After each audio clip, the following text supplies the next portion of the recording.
जब हम किसी संख्या को काटना शुरू करते हैं तो हमारी सबसे बड़ी प्रॉब्लम ये होती है कि ये संख्या कटेगा किससे।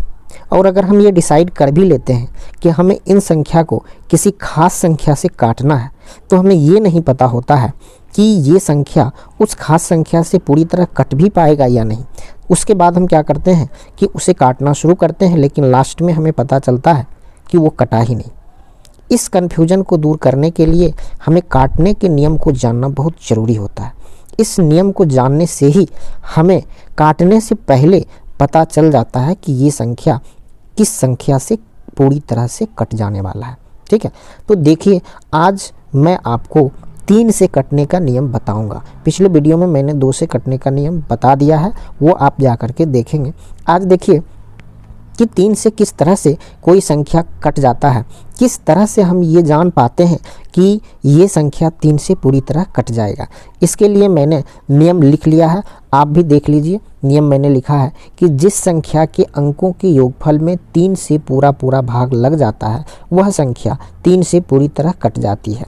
इसे आप लिख लीजिएगा, मैं इसे समझाता हूँ कि ये मतलब क्या हुआ। कहने का मतलब ये हुआ कि कोई भी संख्या दिया हुआ हो, जैसे कि मैंने यहाँ कुछ संख्या ले लिया है। ठीक है, कहता है जिस संख्या के अंकों के योगफल में, अर्थात ये जो संख्या दिया हुआ है इसके जो अंक हैं उसका हम योग निकालते हैं। जैसे ये 4 है, ये 1 है और ये 4 है, इसको हम जोड़ते हैं सबको। 4 1 5 और 4 9। अब इस जो योगफल जो संख्या हमें संख्याओं का ये योगफल आया, उस योगफल को हम 3 से भाग दे करके देखते हैं कि क्या वो पूरी तरह कट जाता है या नहीं।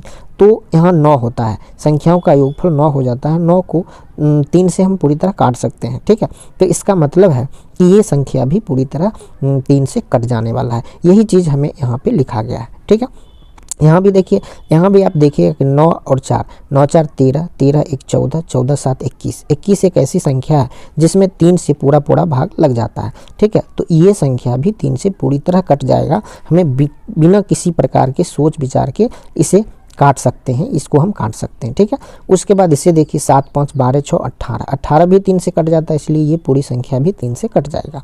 इस तरह ये और ये भी हम चेक करेंगे तो ये भी कट जाने वाला है। ठीक है, मैं अब आपको काट के दिखाता हूँ। देखिए यहाँ देखिए ये 3 है।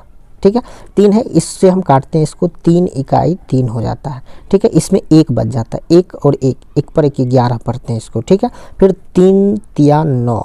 ठीक है, इसमें बचा 9, 11 में 9 खत्म हो गया, 2 बचा, 2 पर 4 24, 3 8 24, ये कट गया पूरी तरह। ठीक है, किसी भी प्रकार का कोई शेष या रिमाइंडर नहीं बचा। ठीक है, इसको भी आप देख लीजिए, ये भी कट सकता है, 3 तिहाई 9। ठीक है, उसके बाद बच जाता है यहाँ पर 4 है तो 3 इकाई 3, 1 बच जाता है इसमें, 1 पर 1 11, 3 तिया 9, फिर 2 बच जाता है, 3 9 27। ठीक है, ये भी कट जाता है। इसको भी अगर हम काटना चाहें तो ये भी कट जाएगा 3 से। ठीक है, 3 दूनी 6। ठीक है, उसके बाद इसमें बचा 1, 15 हो गया, 3 5 15। ठीक है, 3 दूनी 6 0। ठीक है, इस तरह से ये कट जाता है।